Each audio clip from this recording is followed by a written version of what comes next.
So thanks everyone for joining the webinar today. This is our third session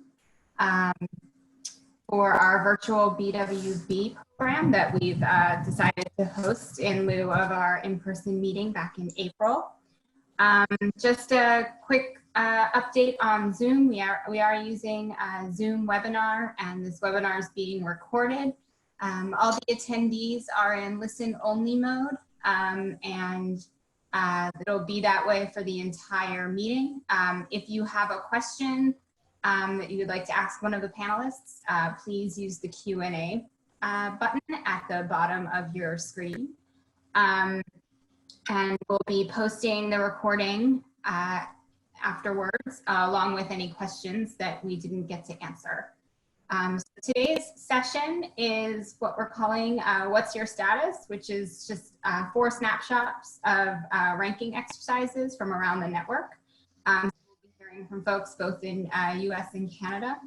And next week will be an intro to our IMAP invasives tool, which is used for tracking invasive species. So if you haven't already registered for that and you're interested, you can go on our website and register for that.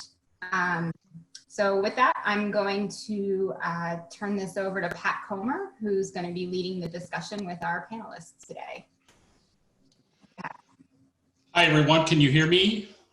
Yes. Yes. Great. Yeah, we were having some trouble getting ourselves connected. So appreciate everybody's interest in this. We're going to touch on several different examples of looking at conservation status assessments. 3 of those will be related to species, discussions about species assessments, and a third I'll follow up at the tail end talking about applications of status assessment for ecosystems. So we want to start off first with Remi Hebert, who's a coordinator with the Canadian Wildlife Service, is going to be talking about wild species, the general status species in Canada. So can we share screens? Great. Perfect, thank you. So I just started my video. I'm going to share my screen.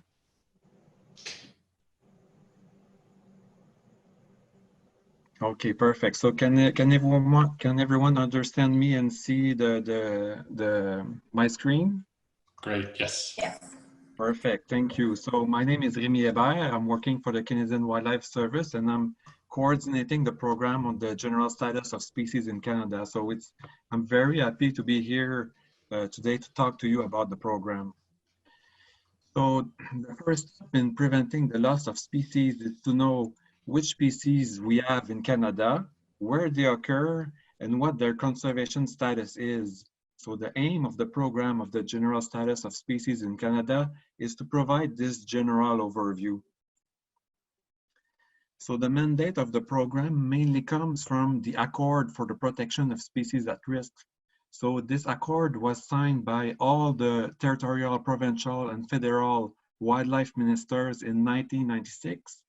And in this accord, the ministers, they made the key commitment to monitor, assess, and report regularly on the status of all wild species.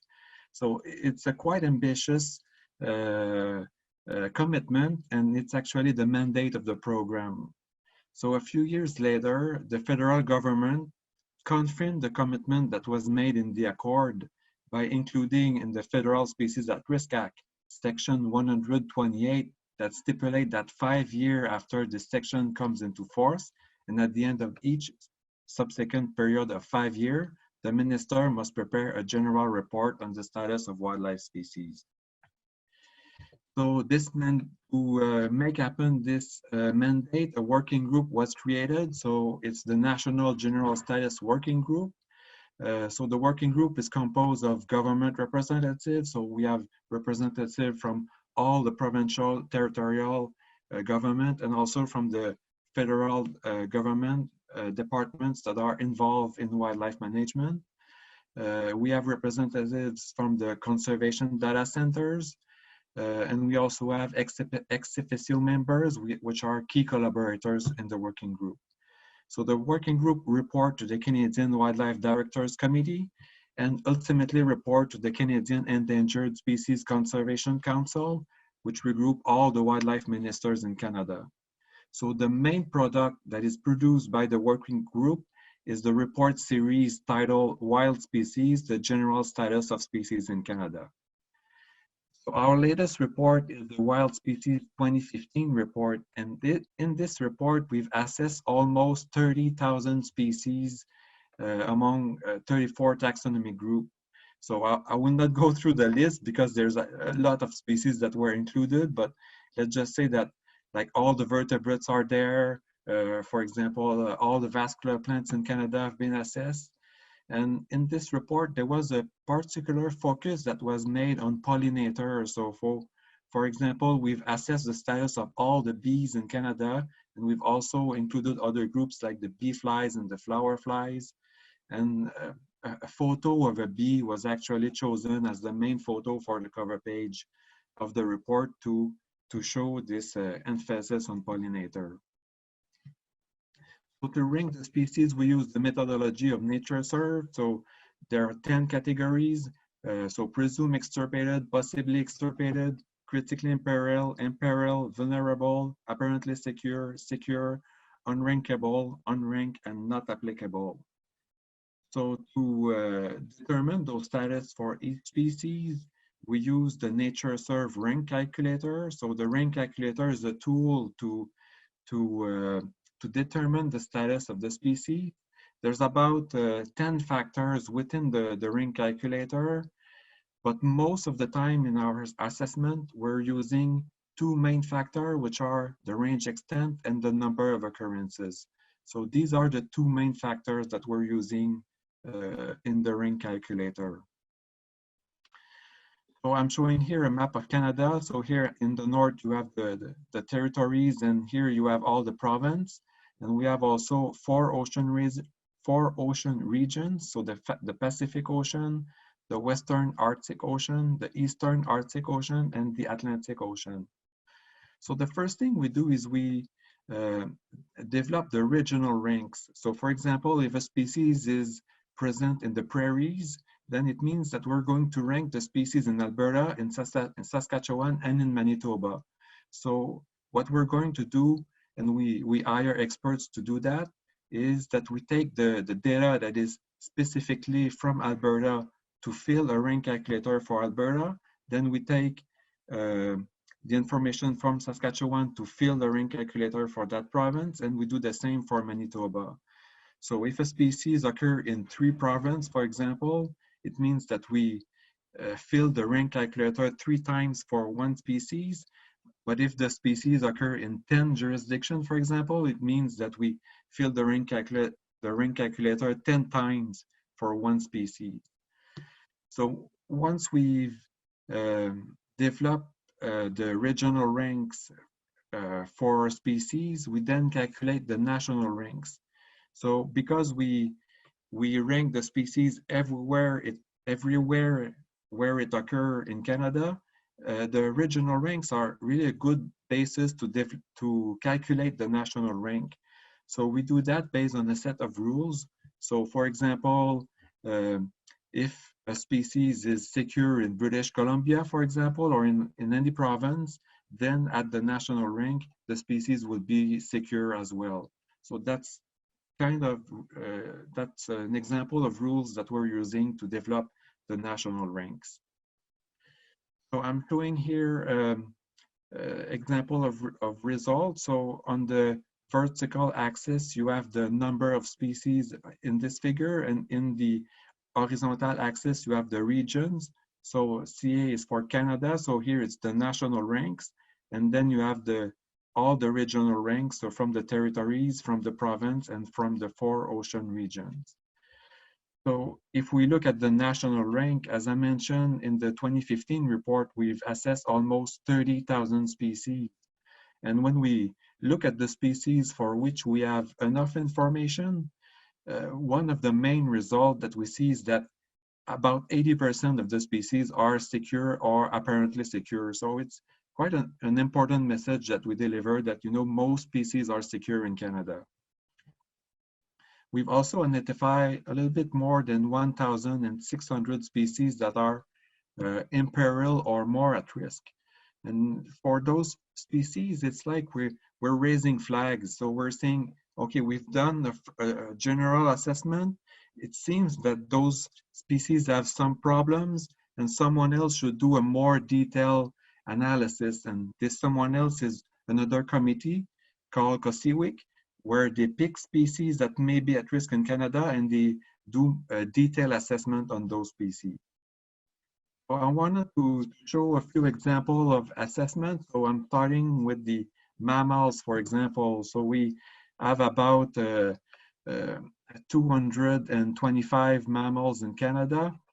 And it's a very good example of a well-known taxonomy group. You know, there's very few species that have an unknown status. We are able to determine the status for most of the species, and as we saw at the national level, it's again the same message. You know, most of the species are secure in Canada, but there's also a good proportion of species that have some level of risks. The other example that I wanted to show are the beetles. So the beetles it's a lesser known group. It was a massive project to assess the status of all the beetles in Canada because we have about 8,000 species in the country. I was mentioning that this species is lesser known, as you can see, like a little bit everywhere. The proportion of species in gray. So gray is unrankable because of a lack of knowledge. So the proportion is a little bit higher.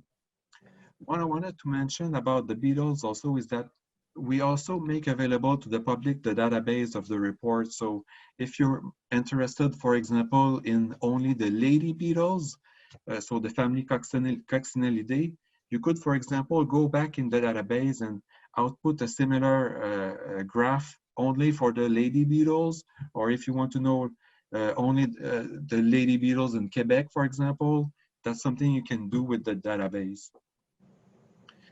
The other example I wanted to show are the mayflies. So the mayflies, it's a really unknown group. So you can see everywhere at the national level and everywhere in Canada, there's like the vast majority of species are unknown with the gray color. I think for us, in the general status program, it's really important to include those groups that are unknown, because I think the key is to make sure that these species are in the tracking system of the governments, so within the CDC, so that when there's new information available, we have the tools to actually input that information. It's also a good communication tool, because when you show that to the public or to the other researchers, you say, it says that if you want to make a difference on one taxonomic group, for example, like a group like the mayfly could be a good example where a dedicated citizen, for example, could really make a big difference by bringing more data available. And since we are doing our report every 5 years, then at the end of then when we're doing the report, we are usually included all the taxonomic group that were included in the previous report. So when we reassess a taxonomic group in every 5 years, it enables us to add the new information that was gained over the last few years and improve our knowledge of those species. So the last example I wanted to show is an example of a marine species. So I'm talking about the corals. So we have about 190 species of corals in Canada. So the species are only in the ocean region, so the Pacific Ocean, Western Arctic Ocean, Eastern Arctic Ocean, and Atlantic Ocean. And what strikes me when I see this figure is that there's actually more species of corals in the Arctic Ocean overall than in the Pacific Ocean. So for me, it's a good indication that we probably have a lot to learn about the ecology of those species in Canada. So in conclusion, the Wild Species 2015 report represents the most complete vision we ever had on species in Canada. We're already working on the Wild Species 2020 report, which is scheduled to be released next year, so in 2021. By working together, we really get great results. So thank you very much. Thank you, Remi. Are there maybe one quick question?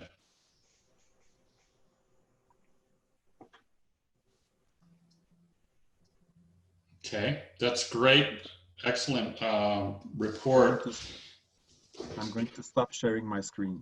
And Okay. there's our website. Like if you want to go have more information, wildspecies.ca. And so I'm stopping sharing. Thanks, Remi. My so pleasure. next up is Dustin Lynch. Dustin is aquatic ecologist with the Arkansas Natural Heritage Commission. And so Dustin will be talking about reassessment of conservation status ranks for Arkansas crayfish. Dustin, okay. Go ahead. You guys see me? Yes. Start sharing my screen now. Okay.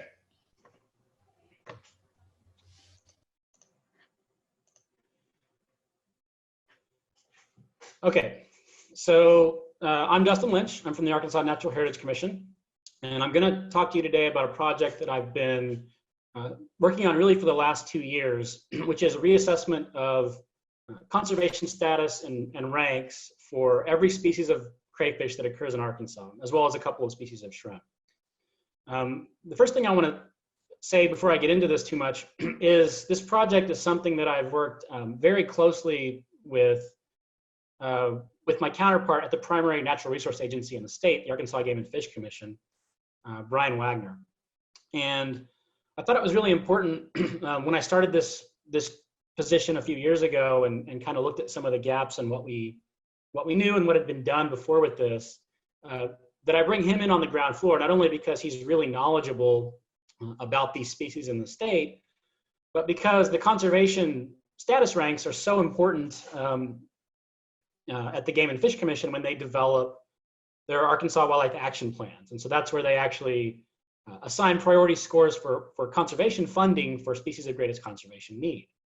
And so I thought it would be really cool to do a comprehensive project like this, not only coming up with new ranks, but writing new accounts for every one of these species, gathering all the known literature for every species that we have in Arkansas, and then kind of being there with him at every step of the way, all the way to generating the priority score at the end, so that we both work really closely together on this. Just a bit of brief background on the crayfish fauna in Arkansas. So Arkansas actually has an extremely diverse crayfish fauna. We have currently known 64 different taxa of crayfish. Most of those are unique species.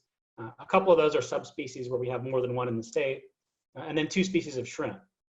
We are the most diverse crayfish fauna of any state west of the Mississippi, and we have the peak of diversity for several of the genera within crayfish, like the genus Phalocambarus, which is a group of primary burrowing species with many state endemics.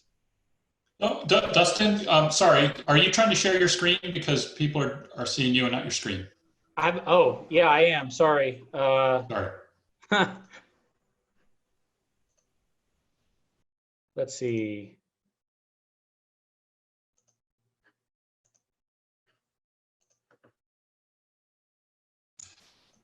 There you go.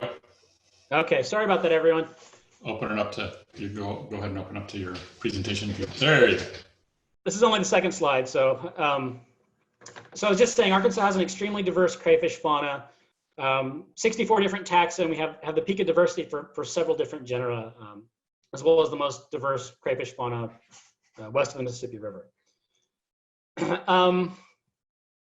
When I started here, I noticed that there were lots of issues with the crayfish ranks in the state, though. For example, we had state endemic species that had different G ranks than S ranks. Where if it's a species that only occurs in Arkansas, those should obviously be the same. There were other species, including regional endemics and rare species, as well as wide-ranging species that did not have state ranks. They had G ranks, but not ranks for Arkansas. And these ranks are really important. Everyone here obviously knows how important they are, but they're used to prioritize protection and conservation actions. They're used by state heritage programs. And then ultimately, at least here in Arkansas, when they formulate the priority score for state wildlife grant funding, those ranks are really, really important in how that formula comes about, especially the global rank, but also state rank and then population trends. This is all review for everyone here, but there's 5 different rankings. There's also intermediate rankings, of course, I didn't put on this slide, but things can range from a G1, which is something that's critically imperiled globally, to a G5, which is something that's secure globally. And then the S ranks follow the same pattern. So it's really important to look at both. We could have something that has, what's a state endemic, so the G rank and the S rank would be the same, like a G1 S1 species would be a critically imperiled globally, a globally critically imperiled species that only occurs in Arkansas. But then we can have really wide-ranging species that maybe are just on the periphery of their range here in Arkansas, or the Arkansas population is really rare for whatever reason. A little bit of history about the crayfish ranking that's happened at the Arkansas Natural Heritage Commission. So the first known ranks were assigned in 1986, and it was for just 8 species that each had some kind of known conservation issue surrounding them. In 1989, 14 additional species were ranked, and it wasn't until 2004 that the first comprehensive ranking attempt was made for all the species that were known at the time. And then from then until recently, as some sort of need would arise, maybe a split taxonomically or newly described species or some emerging threat, they would revisit some of these ranks using new information. These older ranks were sort of qualitative and they were based on expert opinion. There was a standard set of contributing factors and they were subject to ongoing review, but there were lots of issues with consistency, repeatability, and transparency. So, you know, I decided when I started, I really wanted to take this one group and thoroughly reassess the ranks for every species in it. And the way to do that, the best way to do that, of course, is to use the NatureServe rank calculator. So this was developed in 2004 by a NatureServe work group. It's a much more well-defined process than any of the subjective things that had been done before. For those of you who've used it, it's a Microsoft Excel rank calculator that automates this process and has a very full suite of factors, and it assigns the ranks in a much more consistent manner. It's important to note that not all state heritage programs have actually implemented this approach yet. Factors that go into the rank calculator include distribution, so that's things like range extent and area of occupancy, abundance and condition, including number of occurrences, population size, and then viability or integrity of those occurrences. And then threats. Threats are also weighed in here, and there are lots of different threats in this rank calculator. It ranges from everything from more localized threats, things like residential and commercial development or agricultural practices, all the way up to things like global climate change. So we wanted to reassess all these ranks and run every single species through this rank calculator. This has been a time-consuming process, especially because we are gathering literature cited and writing new AWAP accounts as we go along for each species. So this has taken really about the last 2 years. We wanted to examine 64 different crayfish taxa and then 2 shrimp taxa in the state, review their presence and distribution and all known occurrences in the state of Arkansas, and then calculate the S rank for that species. And so obviously that would also include the G rank for species that are only found here in Arkansas. But we wanted to go a step further than that. For lots of these species that maybe we just share with 1 or 2 other states, they might be regional endemics found only in the Ozarks or the Ouachitas. We wanted to also propose new G ranks. So we wanted to use the same methodology over the entire species range for these regional endemics. And then ultimately, when we do that, we want to collaborate with the heritage programs and others in those other states that share those species. So not only are we redoing S ranks, but we are proposing new G ranks for many of these species as we go along.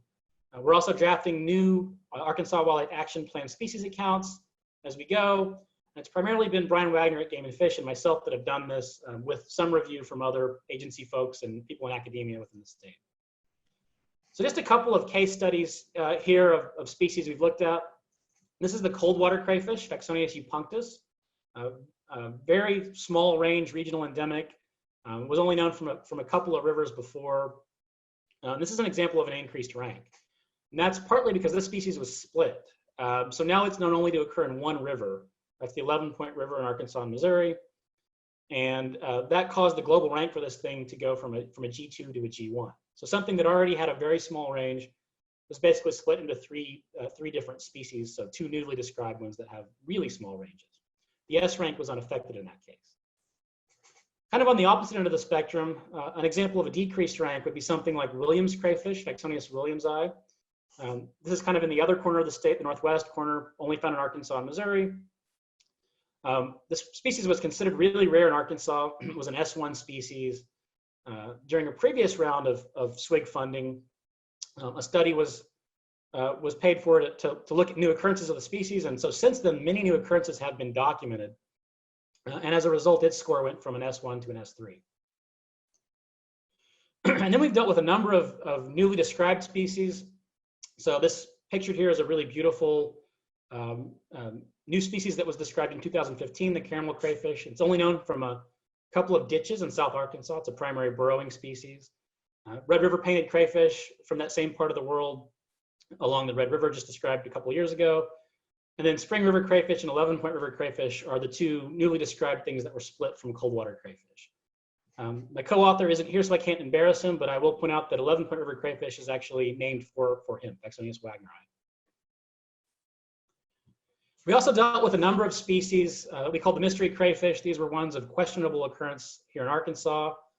There were 4 of these: the golden crayfish, painted crayfish, water nymph crayfish, and prairie crayfish. And for these, there were really old historic records or of some dispute. And so we wanted to examine each case and decide whether this thing ever really has been documented in Arkansas before. And in each case of these 4, we decided there wasn't sufficient proof to show that it really should be considered part of the crayfish fauna here. So we would like to remove it from the list of crayfish in the state. So we started this process in September of 2018. And as of just a couple of weeks ago, April of this year, we finally finished reviewing all 66 taxa that we set out to do. We completed the ranks. We ended up doing 63 S ranks, so we removed those species of questionable occurrence, and 41 G ranks. So all the ones that we decided were regional endemics or state endemics that warranted a reevaluated G rank. We're still working on the species accounts for the Wildlife Action Plan. We've done 48 of these. We have about 15 remaining. And so we are well on target to complete this project by the summer of this year. And with that, I will take any questions if we have time. Great, Dustin. Yeah, we've got a couple minutes if there are some questions. There are actually.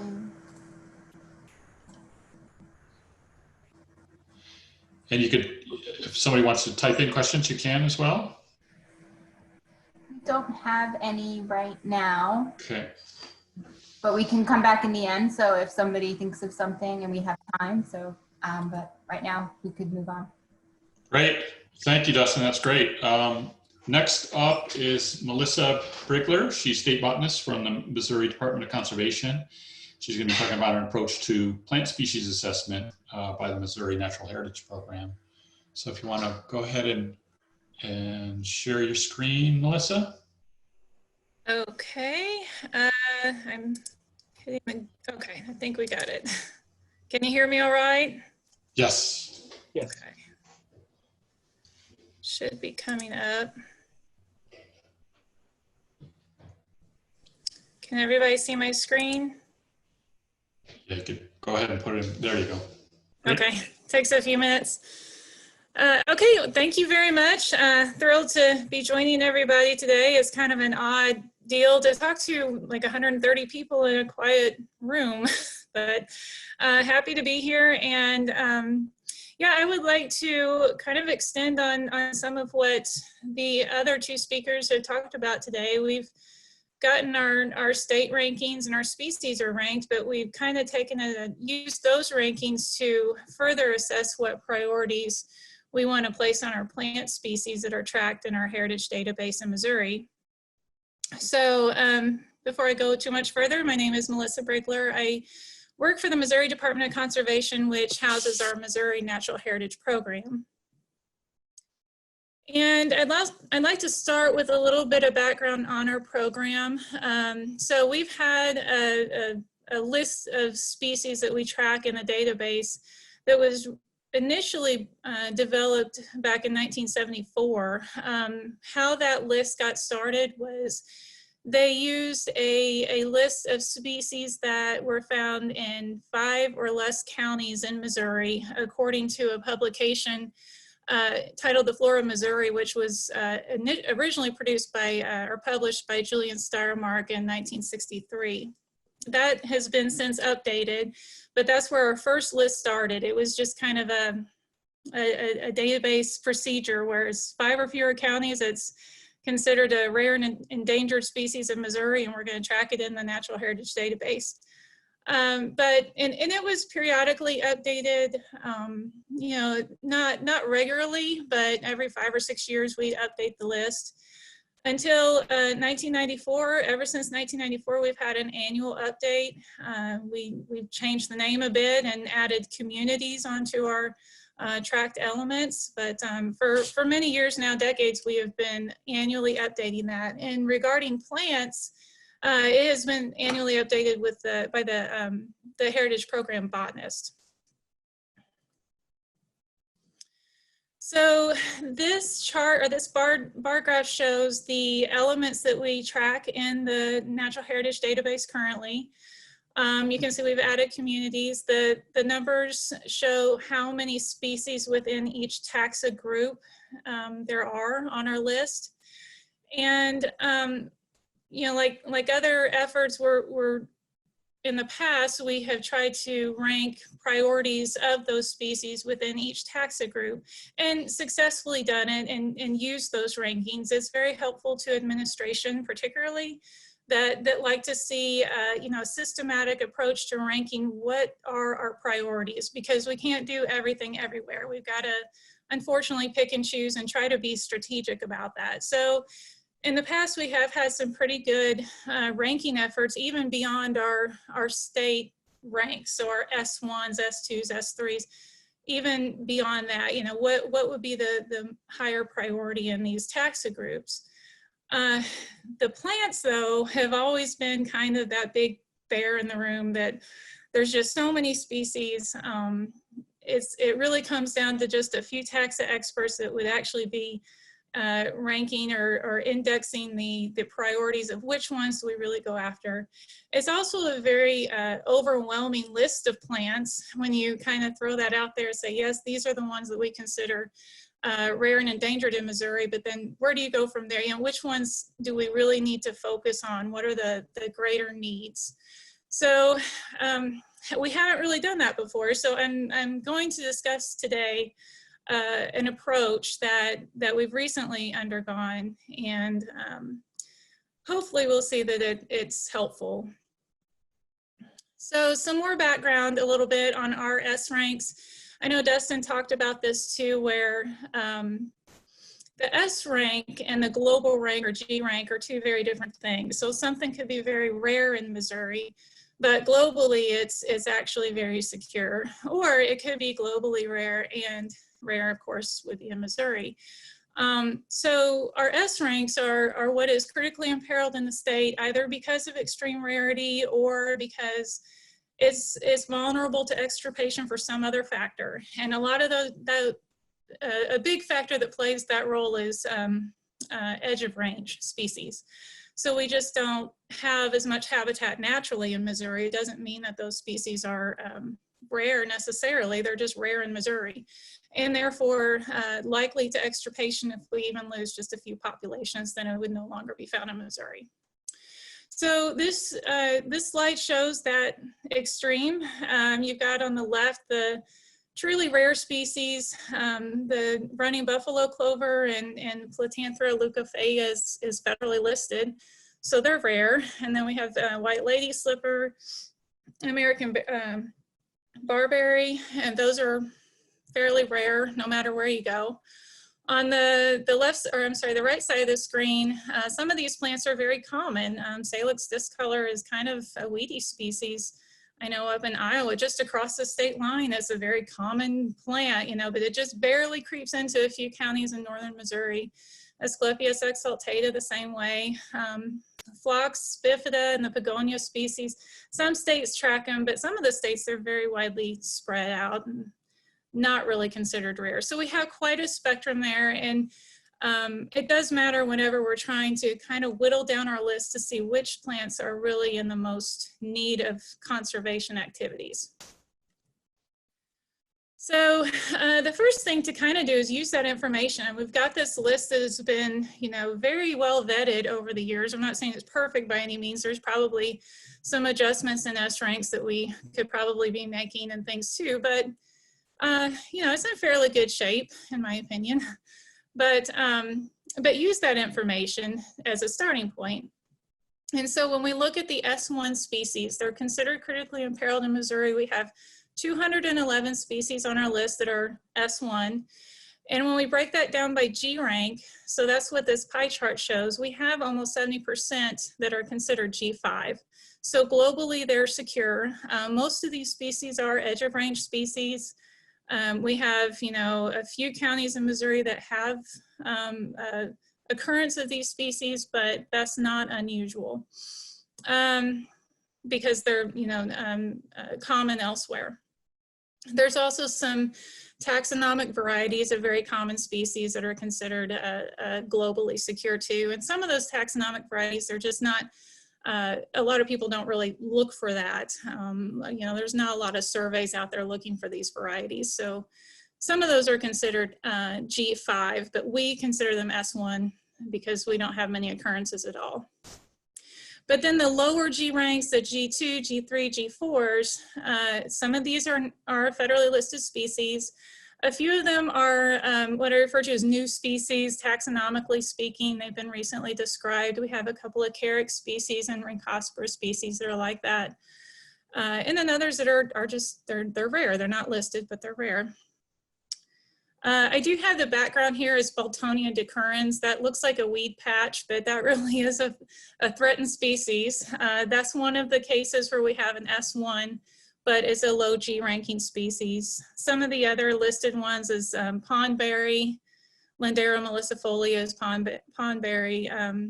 The eastern and western prairie fringed orchids fall into that category of the low G ranks and also considered S1. So from there we go on to the S2s, which is considered imperiled, not critically imperiled, but imperiled. So it's a little bit more common than an S1. And those are, we have 121 species that we track as S2. So again, when we break that group of species, that group of 121 species down by G rank, 65% of those are G5s. So again, we're at their edge of range, but we also run into this where we have a habitat limitation, where we just simply don't have that much habitat in Missouri, not even necessarily an edge of range. I mean, we could have it more in the interior of the state, but that habitat is not as limited throughout the US, although it is limited in Missouri. So we have a higher G rank, we have a more stable G rank globally, but because of that habitat limitation, we do not have much of that particular plant in Missouri. And Missouri is unique where we've got the Boot Hill has more wet sand communities and the Mississippi lowlands area where it only encompasses a handful of counties, just 2 or 3 counties really encompass most of the habitat we have left there. Everything's been cropped other than that. But when you go further south down the Mississippi River, you see more of that habitat in it. They can be very common plants. Same with the northwest corner of the state. Some of the plants we track up there are very common throughout the Great Plains, but because that type of dry, less communities they would only support those species within just a few counties of the state. So they're tracked in Missouri as an S2, but very common further west. So again, we run into some federally listed species, and these S2 species are ones like, like the one you see in the background is Queen of the Prairie, Philipendula ruba. And it's found in fens in Missouri. And it's a restricted habitat within Missouri, but it's also restricted throughout the United States. Some of our federally listed species include Mead's milkweed that's found in high quality prairies, geocarpon, which is found in channel sandstone glades. And these are species that you have to have good quality habitat to find them, but you're not necessarily guaranteed to find, if you find them, they're gonna be, generally speaking, weaker populations. There's not gonna be that many individuals in the population. They're kind of teetering on the security, if they're a secure population, or if they're kind of winking out. So even the populations that we know about, we're still pretty concerned about. And then the S3 category, referred to as vulnerable, we have 27 species we track as S3s. And these are plants that, generally speaking, if we have the habitat and we have the plant there, it's not that hard to keep it there. Most of our populations are pretty stable, particularly if they're on public land. Private land is more of a wild card, but public land populations, ones that we can manage for, and they do get quite abundant. The background here shows Missouri bladderpod, and that's a good example of one that is very rare. It's a federally listed species as well. But the populations that we have, as long as we're managing for them well, with periodic burning, it's a glade species. So if you leave it alone, it'll start dying out. But if you just kind of maintain that glade, it's not hard to manage for. Virginia sneezeweed is another example. That's a federally listed plant, but once we have good populations, they hang around for a while. And again, the breakdown here with the G5 ranking, it's a little less than, or I'm sorry, a little more than half of our S3 plants are ranked as globally secure. And again, that does come down a lot of times to habitat limitation. We have more habitat limitations than there are in the US total. And S3 is kind of a tipping point if we're going to track the species or not. Some of our S3 species we do not track, and some we do. So just kind of can go either way at that point. So as far as looking at these and using these state ranks, they're already there for us to use to evaluate. We kind of wonder where to start. This map shows the dots show indications of where the S1s, S2s, and S3s are located throughout Missouri. And you can see down in the Boot Hill, that color change in the aerial photo is really a lot due to crop fields. But a lot of those are going to be G5s because of that edge of range issue. And then a lot of those dots in the Northwest are G5s too.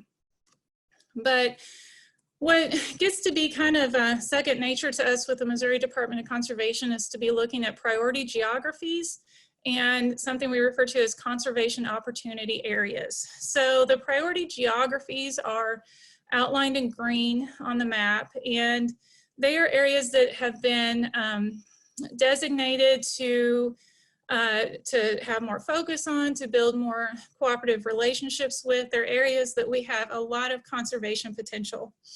And we can probably make a bigger bang for our buck in spending in those areas, using our dollars, using our efforts to really focus on those areas. And then secondary, we have these conservation opportunity areas as well. There's a lot of space in between there, so it's hard to sometimes encourage or I guess to remind people that even if it's not within a priority geography or conservation opportunity area, there's still some really important places and really important plant species are in between there.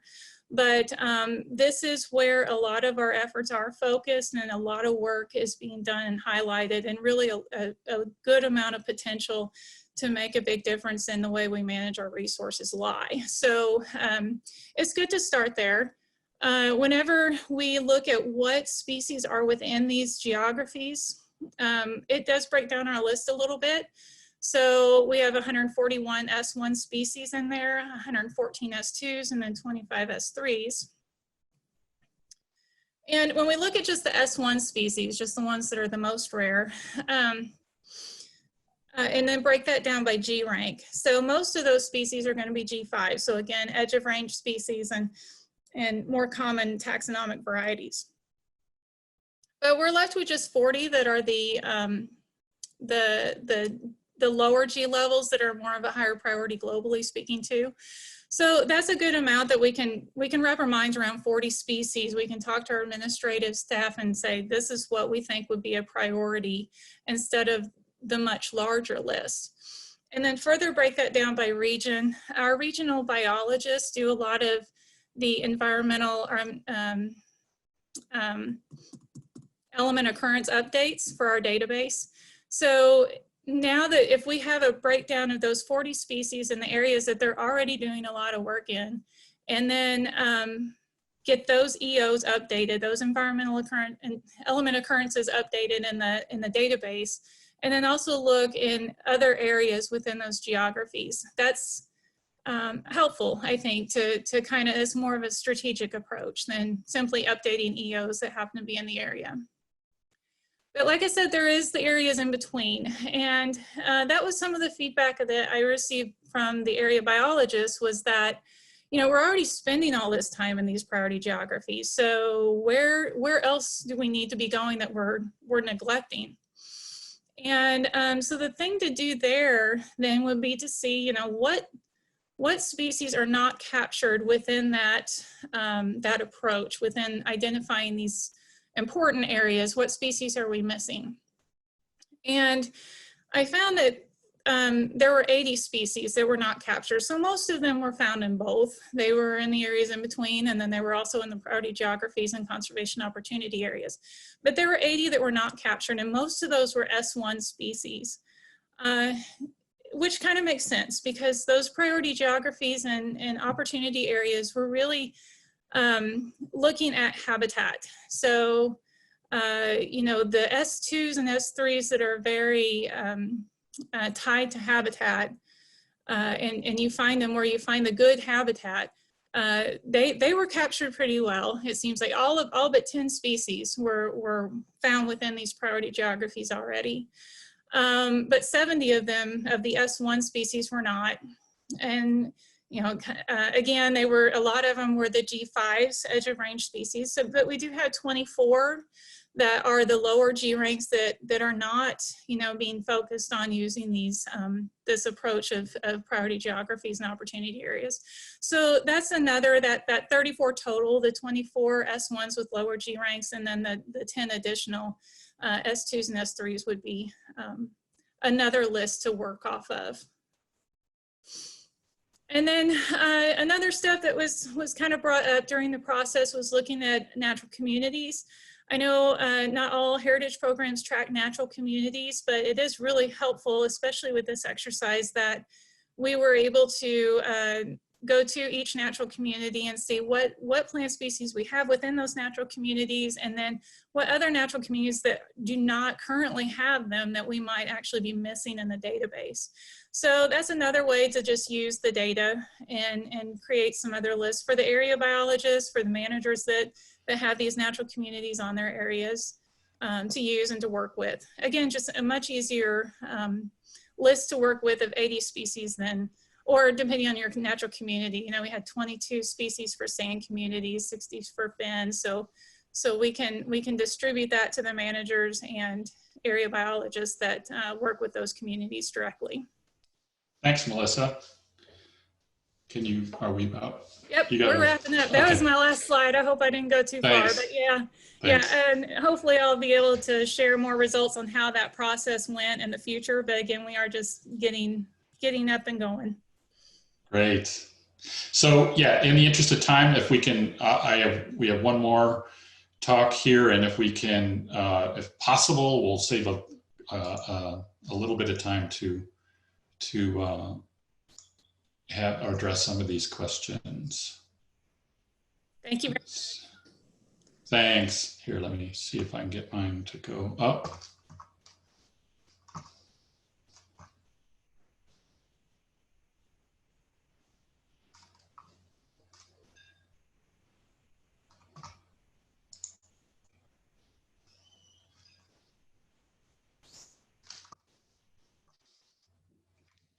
Great. Okay.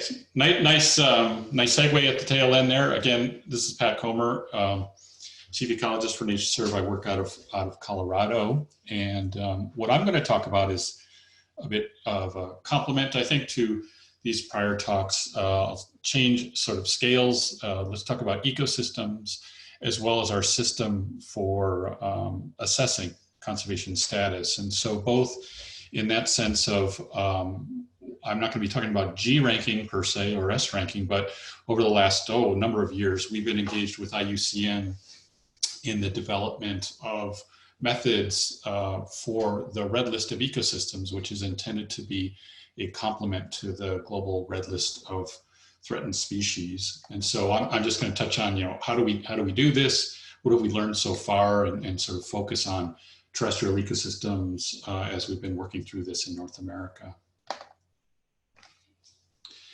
So, again, in direct parallel to the Red List of threatened species, what we do want to do is understand and categorize ecosystems along a fairly similar framework. But a really important thing we identified early on was, the differences between species and ecosystems in this sort of a context. That is, species go extinct.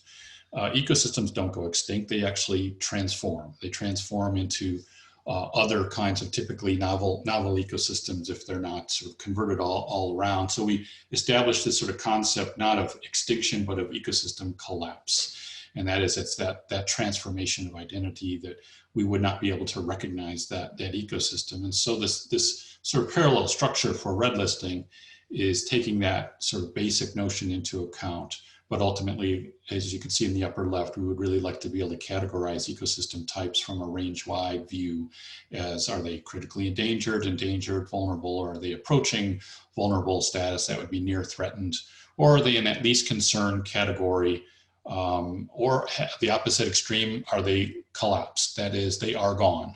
We have lost those ecosystems entirely. And the framework, sort of the technical scientific framework, is articulated here on the right, where we want to look at threatening processes. Some of those focus on ecosystem distribution, and others focus on ecosystem processes. And so we'll take ourselves through a series of assessments, very much in parallel to going through, say, a G rank or an S ranking process. But the focus is on ecosystems. And let me just point to, there's a guidelines document put out by IUCN, as well as some other scientific literature that has been accumulating that some of us have contributed to over a number of years. So I'll talk about just examples of how we work through that sort of assessment process. But before we get there, we actually have to define the ecosystems. And so we fortunately have done an awful lot in North America with classification of ecosystems, from natural community classifications at individual states or provinces on up to national levels and international levels. But that has not always been the case, everywhere around the world. And so there's actually been some really good work recently to sort of conceptualize and organize a framework of classification of ecosystems that will really address both terrestrial, but marine, freshwater, subterranean types of ecosystems. And so what you see here is actually an initial application of one of those levels. So you can see in the upper left, this realms or biomes, and then they're called ecosystem functional groups, or level 3s of these. And so this is an initial sort of depiction in sort of temperate and tropical North America and the Caribbean. There's about 34 of those ecosystem functional groups. So again, this is serving not so much that we're going to try to red list these broader concepts, but they're good organizing structures to help us think about and organize information about how ecosystems work that will be informative, both in how we structure our assessment as well as how we report on it later. So, a lot of us have been engaged a lot in vegetation-based classification. One way we think about that here is our international vegetation classification hierarchy that starts off at upper levels with broader formations that are really global concepts. Here we'll take one Canadian example that's really looking at a Canadian prairie type. You might start with shrub and herb vegetation. It's a temperate grasslands and shrublands at a formation level. And the mid-scale units start to factor in actual floristic composition as it's expressed in the continent. And then down to the lower lowest levels, the Alliance and Association are taking more detailed characterization of composition and structure to define each unit. So we can then take that IUCN framework and put that in parallel here, and we can see it's. Hi, sorry Yeah. to interrupt you. We're seeing you in presenter mode. Oh, I'm sorry. It's okay. Oops, let me do this. Yeah, we're just need to switch the other screen. Yeah. There you go. Okay, there we go. Sorry about that. I thought I wasn't the right way. So, you know, the structure relationship between the classification frameworks more globally for IUCN and what we have used from a more vegetation oriented, it's not perfect, but it's not too hard to see how they relate to those ecological or the ecosystem functional groups are more or less similar to the formation level up at that sort of level 3. Where we really want to focus for red listing, we see is actually, we call this, it would be level 5 in the global kind of framework, or with our vegetation based hierarchy, it would push us into level 6 or level 7, the groups or alliances. And in fact, what we're doing here is focusing on and using information from our terrestrial ecological systems classification, because these are units we've been working with for quite some time. There's a lot of description and mapping and assessment that has been done with these units. So this is sort of we would say the sweet spot for terrestrial ecosystem red listing and status assessment, where we think we're going to tend to have enough information to look at them range wide, and they'll be pretty meaningful for our purposes. And so this is an example what we've been accumulating information. Let's say within the United States, we had our longstanding partnership with the Landfire effort, and this is actually mapping, and we've revised these sorts of maps, but it's the map, it's called biophysical setting, which is really a depiction of the ecological system concepts as they would be, you know, historically or potentially as they would be on the landscape, their potential distribution. And we've taken the sort of same methods that were applied within the United States and have extended those into temperate Canada as well as across Latin America. So we start to paint this picture of sort of the historic extent of this is over 600 different upland and wetland types. And so then we begin to apply the different criteria, some key things to understand about these. So I've organized these around A's, B's, C's, and D's. I'll just focus on these here.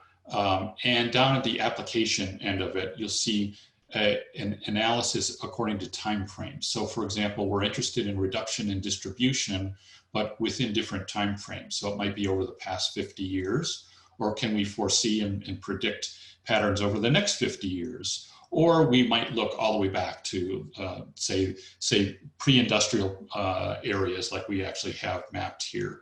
And so then you need to think about, when you're applying these criteria, what kind of data do you have and what is most relevant to actually be informative about the status of these ecosystem types.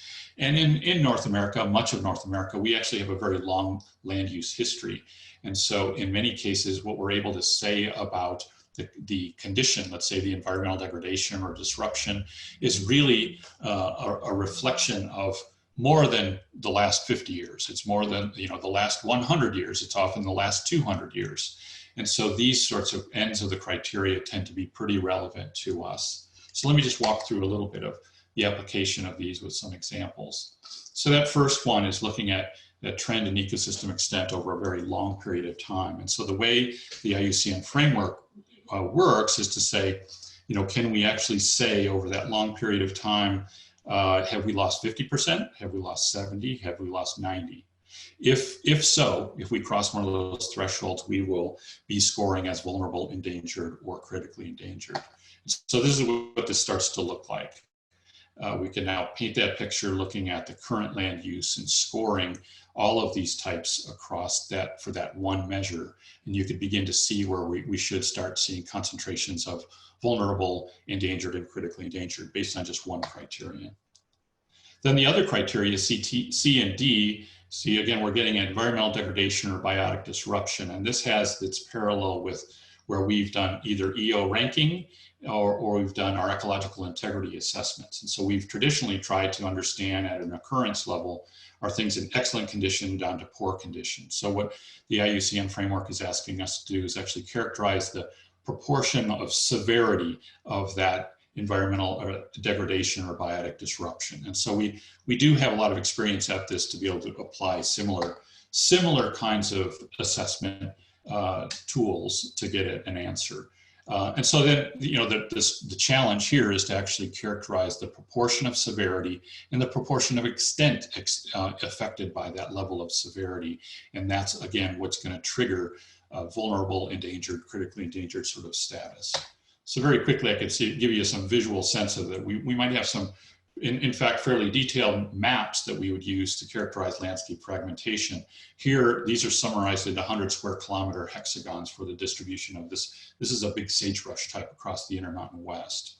So what we've done is we're taking this previously scored in one form, and we've had to do that translation into the framework for IUCN to apply the rules of red listing. Same goes for looking at invasive plant risk in this context. So we could characterize that pattern across its range, translate that into that relative severity. Same goes with altered fire regimes, something that we're using with like the interagency land fire effort in the US to be able to characterize alteration of a critical ecological process like fire regime. And so these are the things that come together that will allow us to arrive at an ultimate score for each one of those criteria. So here's this example where some things, the extent and restricted distribution really didn't score, as they score as least concern, that is, for that individual measure. But it's really in the sense of the environmental degradation, the biotic disruption over long time periods using these different measures here. This one is starting to score into the near threatened status. And so the way the overall framework works is basically the worst score of any one of these measures turns into the overall score. So that's what you're seeing here. So very quickly, here's a little bit more aspects of this is, people ask, well, how does climate change come into play with red listing ecosystems? Well, one of those criteria, which was environmental degradation over the next 50 years, this is really the place where that fits into the overall framework. So we have been developing our index of climate change vulnerability for ecosystems and habitats. And so it does lend itself to this sort of application where we're trying to score across the distribution of a given type. Here, that same sagebrush type, is it very high, moderate, low in terms of climate change vulnerability looking out over the next 50 years. And again, there's that translation to relative severity, and that's how it would apply to red listing. And so in this case, we might take something that currently scores as near threatened without climate change, and then applying this, it would be bumped up into endangered based on the application of that. So this is what it starts to look like as we're assembling this for over 600 types across the United States. And this is, again, applying these initial scores. The system actually gives us some flexibility to put in those sort of range scores, so that helps us cope with uncertainty. And so this is sort of the historic extent of types that have been scored across this range of categories. And as well as, where does that stand today? Of course, many of these that are most critically endangered or endangered, we have converted very large proportions of them. So it can be kind of hard to see them on the current landscape. But in reality, a total of about 22% of the current land area falls into these tentatively scored as vulnerable through critically endangered. So there's a number of ways to summarize this. We can summarize in terms of numbers of types and proportions of types and total historic extent or current extent. And you can see in this table some different examples of types that fall into these different categories of the 600 or so that we're all dealing with here. So things like northern tallgrass prairie being, something we've lost 97% of it is already scoring up there in the critically endangered, on down to other types that fall into more of a least concern category. And there's plenty that falls into more of a data deficient category too. But then, again, we can summarize this in a variety of ways. This is on the right, we're kind of organizing these 600 types into those 23 major vegetation formations. And so this is another way of simply summarizing and characterizing the full range of what are we seeing with cool temperate forests versus warm temperate forests and others as we generate results of this nature. So finally, where we are is we need to address a lot of data deficiencies. There's a real focus I think we need is mapping trends and distribution and with field inventory, especially focused on really rare and localized types, and other data for sort of range-wide assessment of those issues of ecological conditions like biotic disruption, environmental degradation. This is important data gaps that we see here, as well as forecasting, looking at land use and climate change effects over the upcoming 50 years will really help us flesh out the full picture here. And from there, then we really want to move on to look at freshwater, coastal marine, as well as subterranean or cave ecosystems. So with that, we've kind of gone over. If we have an opportunity to take some questions, I would love to follow up. Maybe we'll run short of time here, but I'm sure all of our speakers would be happy to follow up with folks with questions. Yeah, if folks want to put any questions that they have in the chat or in the Q&A, we'll get a report of them when it's over, and we'll have the panelists, we'll ask the panelists to answer them, and then we'll circulate the answers in a couple of days, and we'll post it on the website as well. So with that, we'll end it here since we did go over a few minutes. So thank you everyone for joining today and sticking with us. We hope that you'll continue to join these sessions, and have a great rest of the week.